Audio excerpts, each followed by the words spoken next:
இன்றைக்கான தேவனுடைய வார்த்தை பொறுமை. யாக்கோபு 1:4 சொல்லுது, நீங்கள் ஒன்றிலும் குறைவுள்ளவராய் இராமல் பூரணராயும் நிறைவுள்ளவர்களாயும் இருக்கும்படி பொறுமையானது பூரண கிரியை செய்ய கடவது. பொறுமையாயிருக்கிறவர்கள் நிறைவுள்ளவர்களாகவும் பூரணராயும் இருப்பார்கள் என்று இந்த வசனம் சொல்லுது. ஆகையால நாங்க மிகுந்த ஆசீர்வாதத்தோட நிறைவுள்ளவர்களா இருக்கணுமா இருந்தா எங்களுடைய வாழ்க்கையில பொறுமை அவசியமா இருக்குது. பொறுமையா இருக்கிறவர்கள் பாக்கியவான்கள் என்று வசனமும் சொல்லுகிறது.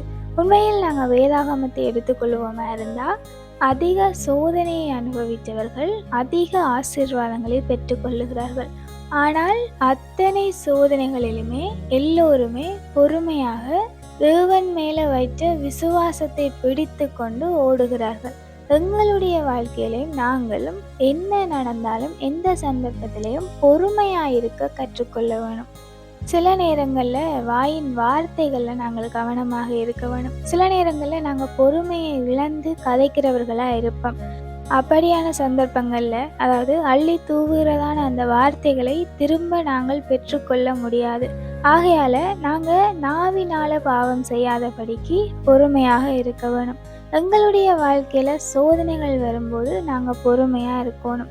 எங்களுக்கு எதிரான வார்த்தைகளோ விரோதமான காரியங்களோ வரும்போது கூட நாங்கள் அதை தேவனுடைய பாதத்தில் விட்டுட்டு நாங்கள் பொறுமையாக இருந்தோமா இருந்தால் தேவன் எங்களுக்காக யுத்தம் செய்ய போதுமானவராக இருக்கிறார்.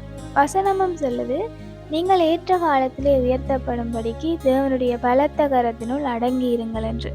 ஆகையால தேவனுடைய பலத்த கரத்தினுள் பொறுமையாக நாங்கள் அடங்கி இருக்கும் பொழுது ஏற்ற வேளையில் தேவன் எங்களை உயர்த்துவார்.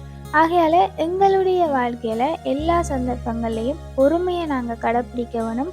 அப்படி நாங்கள் பொறுமையை கடைப்பிடித்தோமா இருந்தால் நாங்கள் நிறைவுள்ளவர்களாக இருப்போம். Have a nice day.